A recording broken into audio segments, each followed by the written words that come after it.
From the former convent of the Church of the Good Shepherd overlooking the farmer's market and the park here in Inwood, New York City, welcome to Inwood Art Works On Air.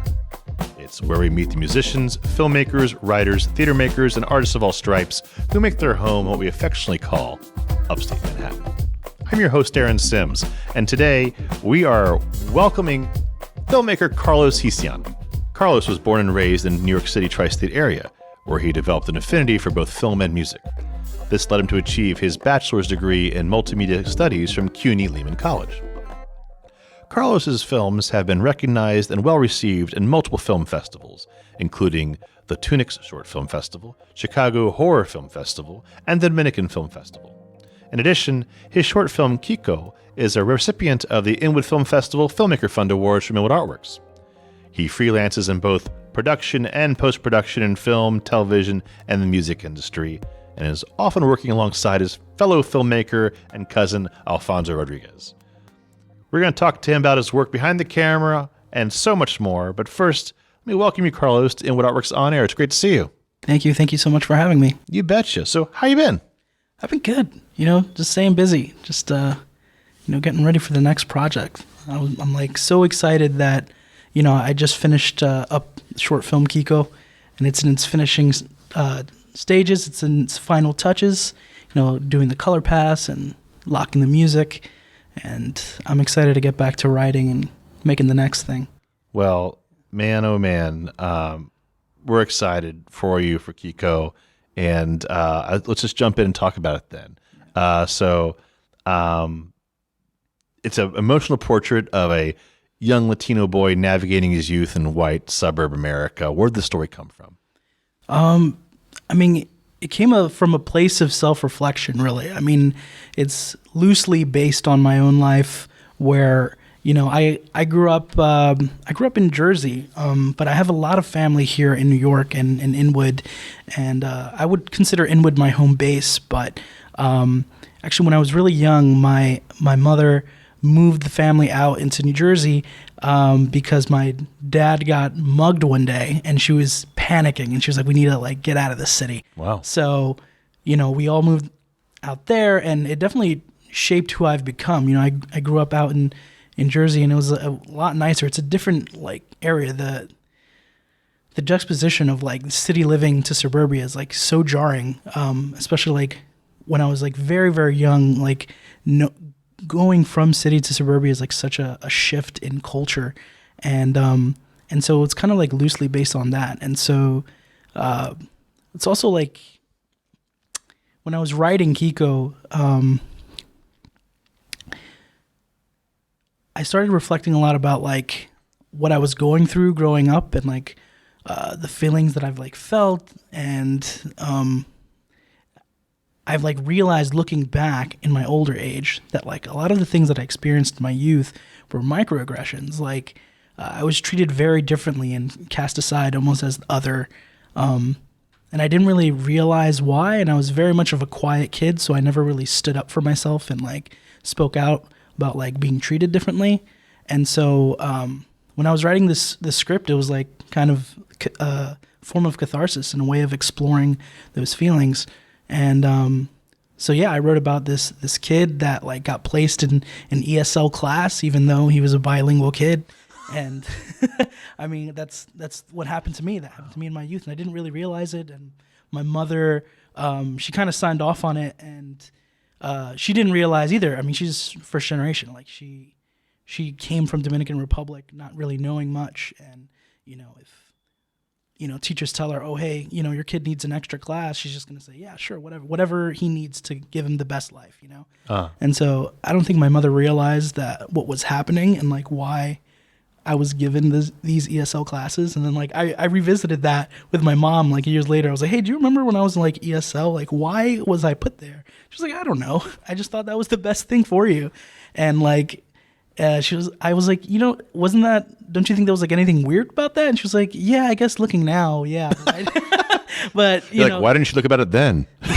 She just didn't realize, she was, yeah, she wanted the best for me, but,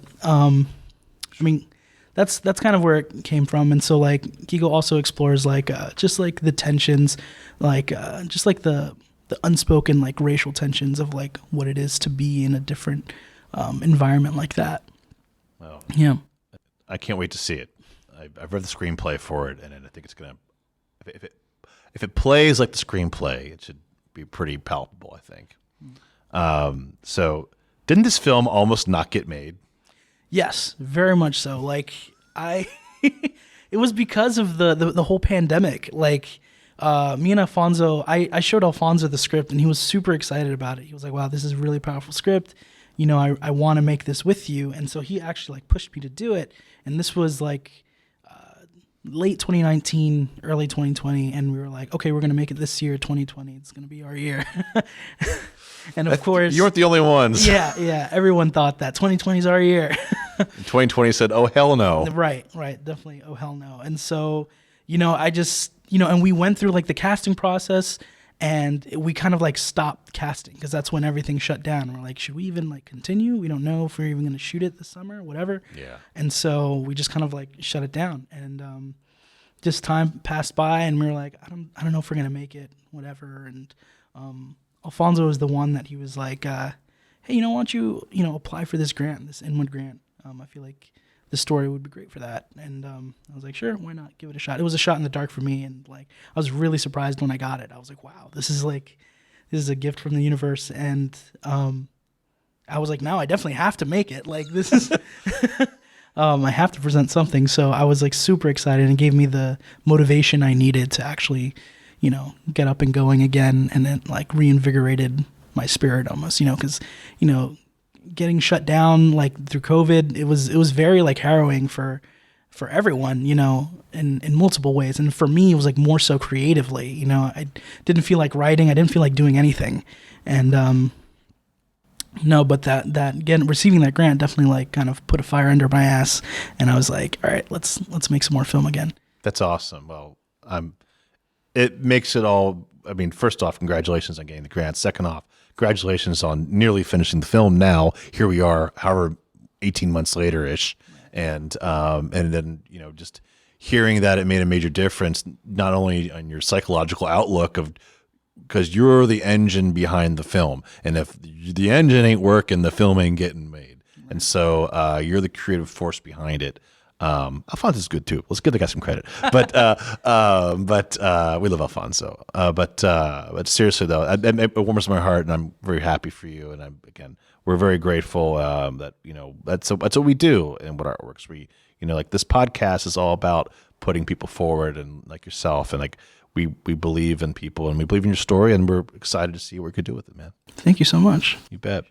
So can you speak to the challenges you faced while making the film? Obviously you had the challenges trying to get the film going. So, but you actually had to make the film then. So can you talk a little bit about any kind of happy accidents or unexpected challenges happening when you got into production and actually doing it during COVID?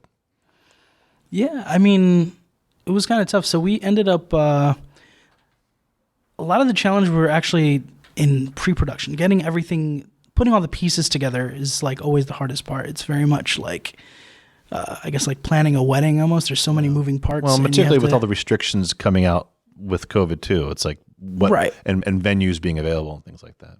Absolutely. And so I think venues definitely was a really hard thing to kind of plan and figure out. I had wanted a good chunk of the story. It takes place in a school. And so it was really tough to find like a school location. And so I was like asking around a lot, and I actually like, reached out to some schools like in my actual hometown, and it was just also so hard to get through the red tape, and also like their worries about like COVID at the time, and it was just really tough. I was getting a lot of no's from a lot of places, and so I ended up we ended up renting a photography studio and like making it look like a classroom. And we bought desks and a lot of like artwork and stuff, and really try to like make it look like a classroom. So, yeah, that's what we ended up doing. And it's like, sometimes you just gotta do it yourself. Yeah. Create your own world, right? Yeah, right. Exactly. Good for you. That's awesome. Representation in all media matters, I feel.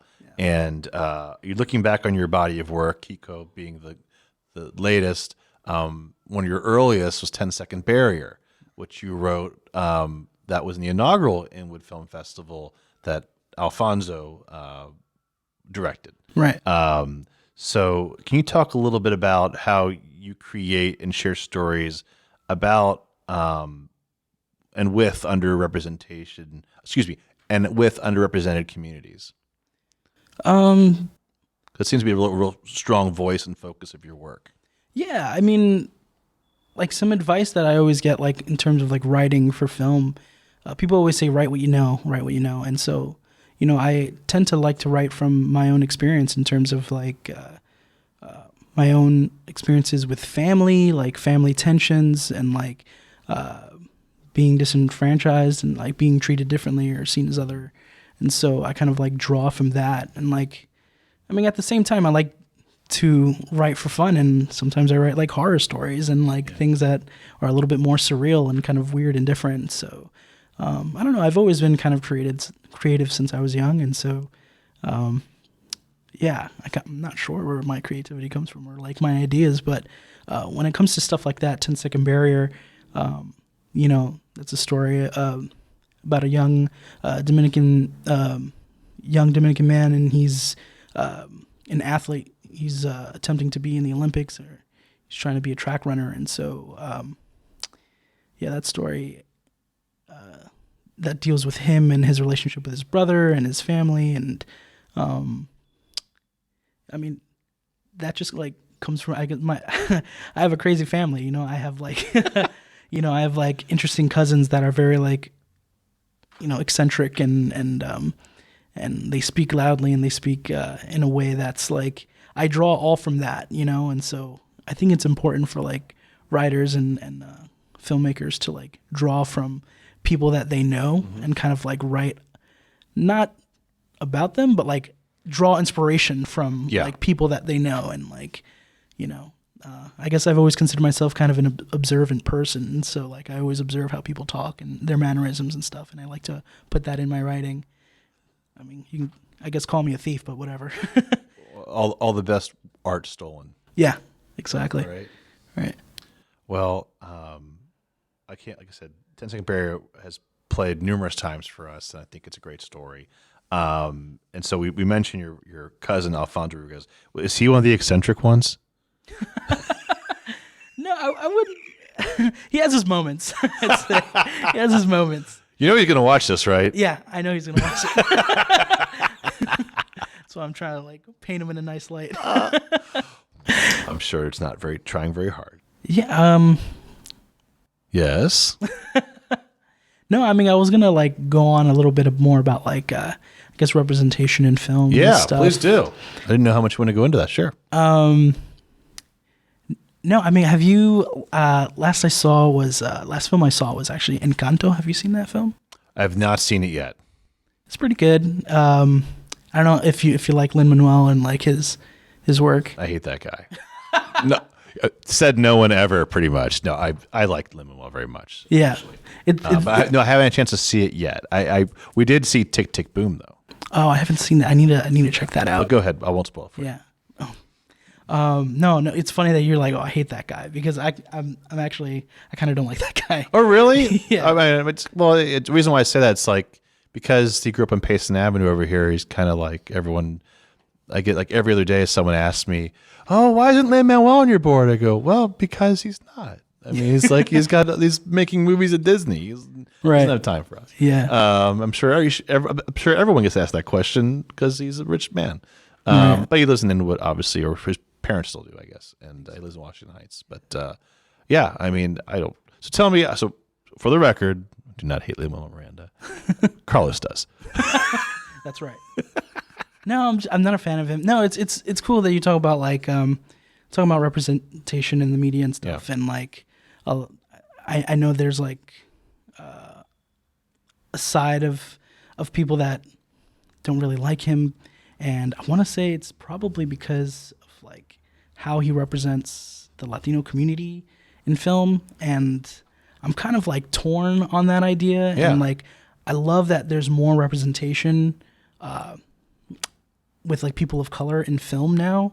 Like Sing Encanto, and like there's like Coco, and there's like other films too with other like, communities. Like there are films like The Farewell and like Moonlight and all these like films with like intersectionality, and I feel like those stories are great, and I love how there's representation for people of color now.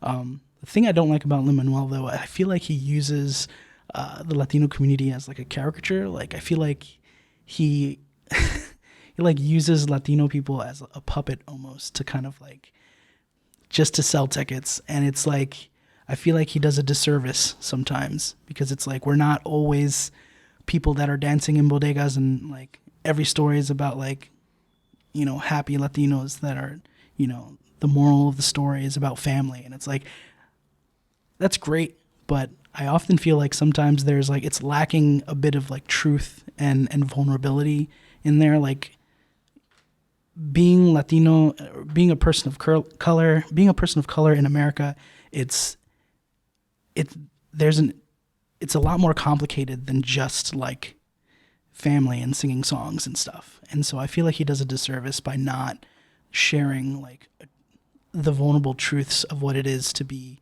Latino or a person of color in this country. Maybe that's just like my own tastes, but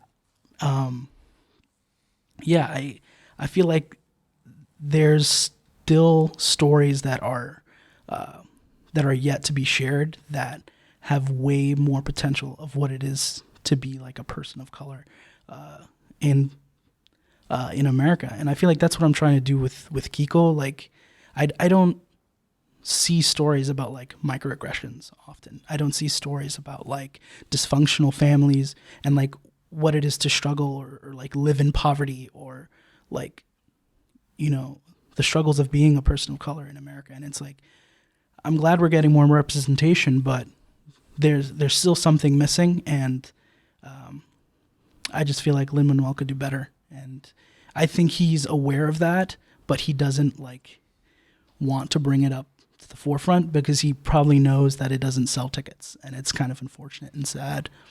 But I don't know. I feel like until he makes the Latino Moonlight, he's on my bad list. But that's just me. I feel like there's so much more potential for like filmmakers of color to like share their stories, because it's so unique. All of those stories are so unique and personal, and I feel like filmmakers need to get more personal. And like I feel like a lot of filmmakers often try to make something of like, what do I think the audience wants to see, rather than come from a place of what are the things in myself or within my community or in my society that like that I should speak up about.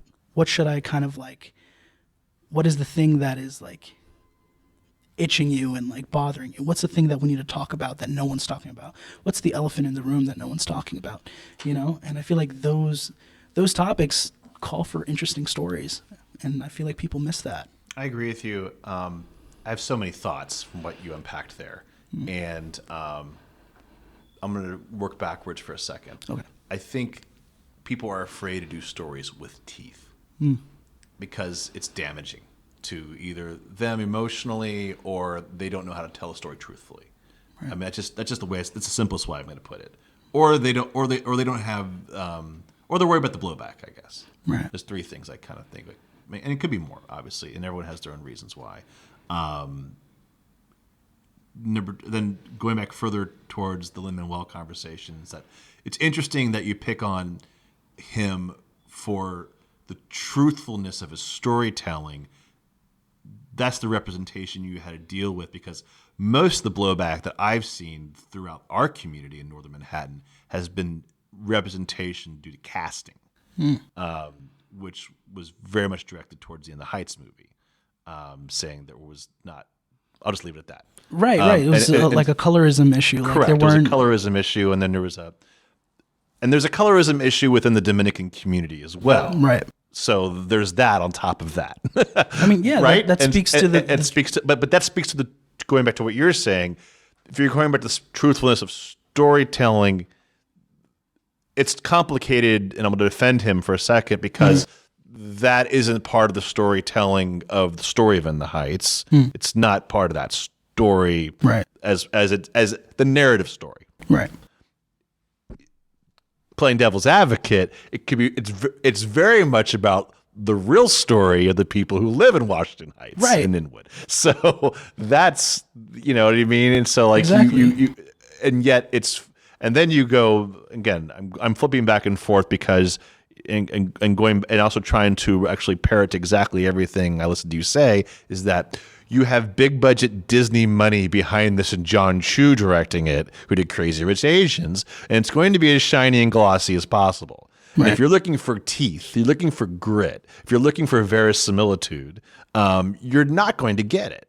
You're going to get what will sell tickets on and subscriptions on Disney Plus. Right. That's the truth.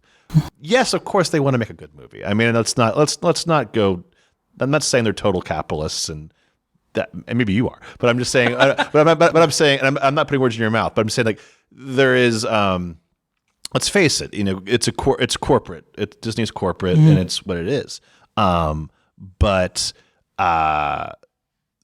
In the Heights was never a Disney movie. It was a musical first. Right. And so what I always thought, it's like I heard nobody have any problem with the people acting in the Heights when it was off on Broadway.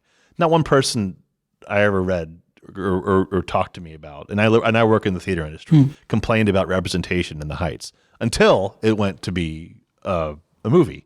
I mean, that's another thing too. Like, I think I never had the opportunity to go to watch In the Heights or even Hamilton on stage. Like that was, I feel like that's another thing.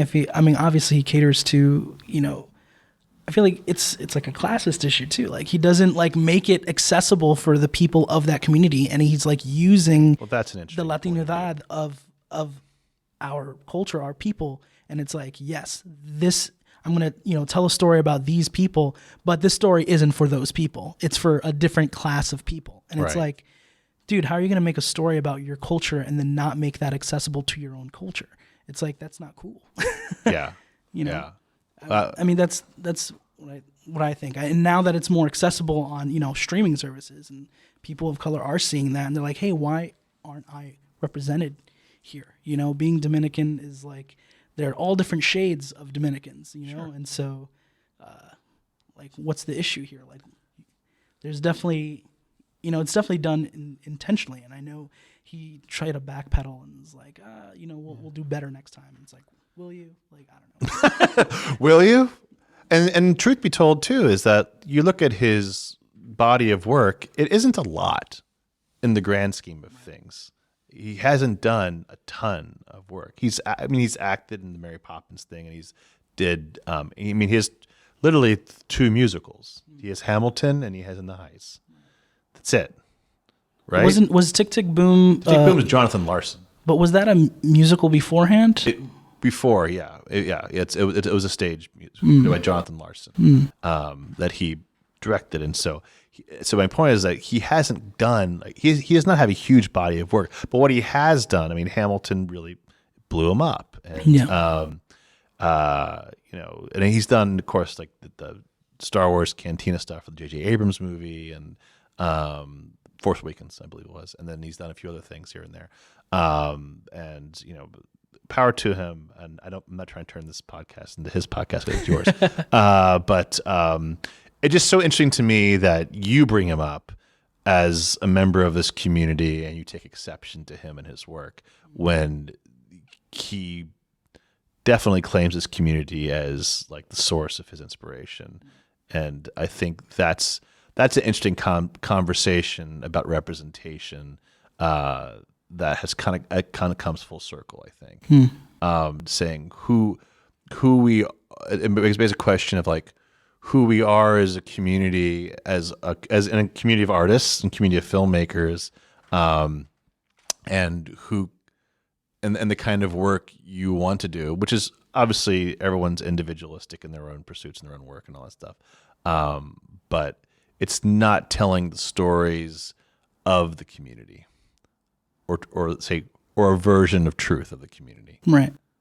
Interesting, right? I mean, it's just interesting. The fact of the matter is that there's There are more stories to tell in a maybe more truthful way.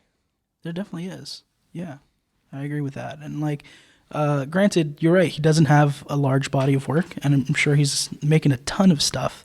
And maybe he will eventually make, Latino Moonlight, something with a little bit more intersectionality and more truthfulness to the experience. Because, I don't know. Like I said before, it's like we're not always just happy dancing in bodegas. Like that's not us, Well, maybe after he watches this podcast, he'll change his mind about things with you, Carlos. Maybe.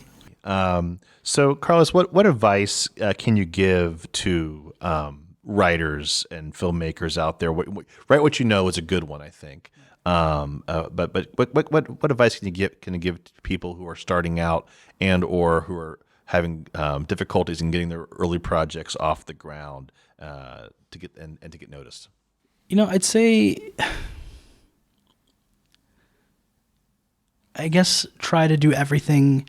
Well, don't be afraid to ask for help is one. I was going to say do everything yourself, but that's which is the exact opposite of ask for help. But no, definitely ask for help. I think reaching out is like super important. I guess what I mean by like do things yourself, or I guess don't be afraid to do things yourself. Like sometimes you have to, for someone that is like starting from absolute scratch, to pick up the camera yourself and like learn sound and learn as much as you can on your own. While at the same time kind of asking your friends and family for help. Because I think people are willing to help you more than you realize. And I wish I took that advice from myself in my youth, just asking more for help. And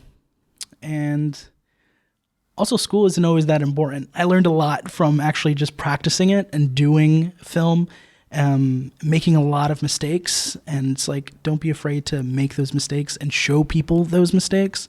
Because I think a lot of times we tend to be like, perfectionists, and these kinds of people, they just don't want to like share their work to the world, and they hold on to it and they hoard it. And it's like, how long are you going to hold on to this project before you share, become vulnerable and like share that thing, even if it's like not the best work,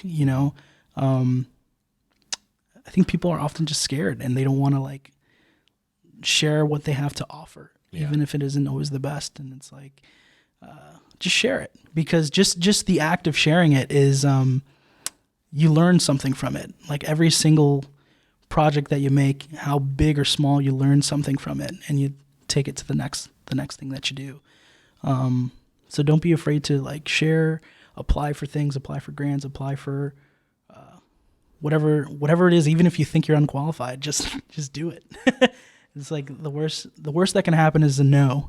And that's not the worst thing in the world. Like you can definitely move on from that. It's really great advice. And then I want to turn your focus now to your hometown here of Inwood. Do you think we should have a movie theater here in the neighborhood? 100%. Like I don't want to travel so far to go to a theater. Like, oh man, we used to have, well, I wouldn't consider it in Inwood, but there used to be a theater that I used to go to all the time on 181st Street. The Coliseum, yeah. Yeah, I used to go there all the time in my youth. I feel like that was like the closest one to Inwood. I could be wrong, but yeah. I remember seeing the Titanic back in the 90s in that theater. I think it was like 8 or 9 at the time. I saw a bunch of films there, but it sucks that they tore that down. But we definitely need a theater in Inwood. Yeah.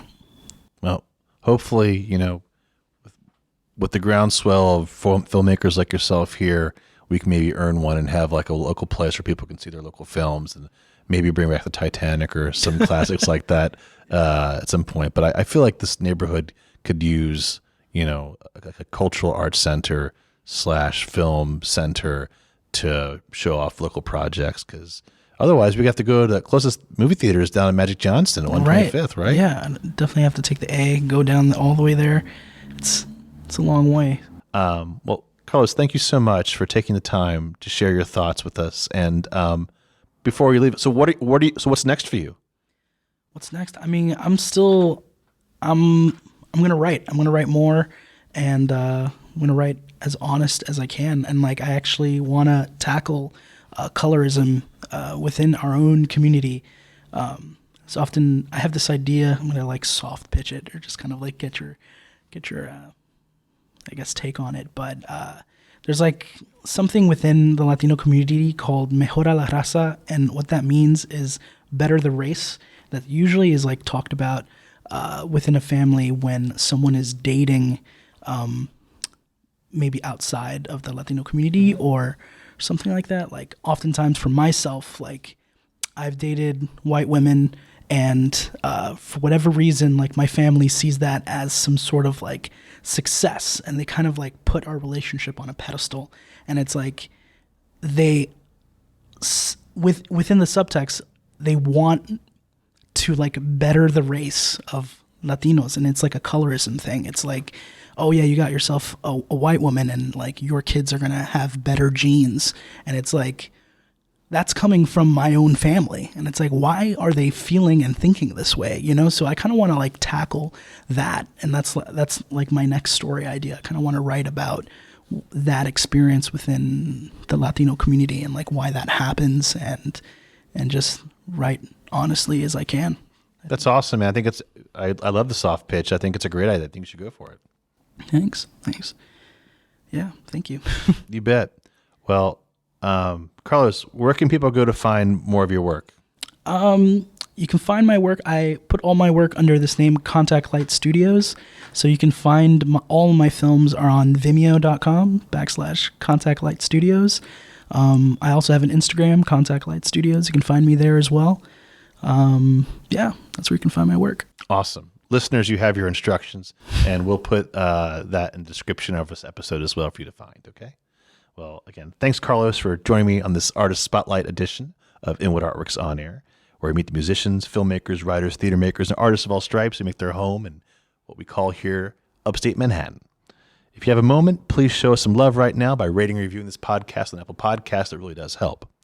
Many thanks to the Church of Good Shepherd here at NYC, up in Inwood NYC, for hosting us, and to highsites.com for local uptown promotional support. Be sure to follow us on social media at Inwood Art Works to keep up all that we do, including the Inwood Film Festival, Filmmakers Al Fresco, pop-up galleries, live performances, and so much more. You can support On Air and all of our programming by making a tax-free donation at inwoodartworks.nyc/donate. This program is supported in part by public funds from the New York City Department of Cultural Affairs in partnership with the City Council.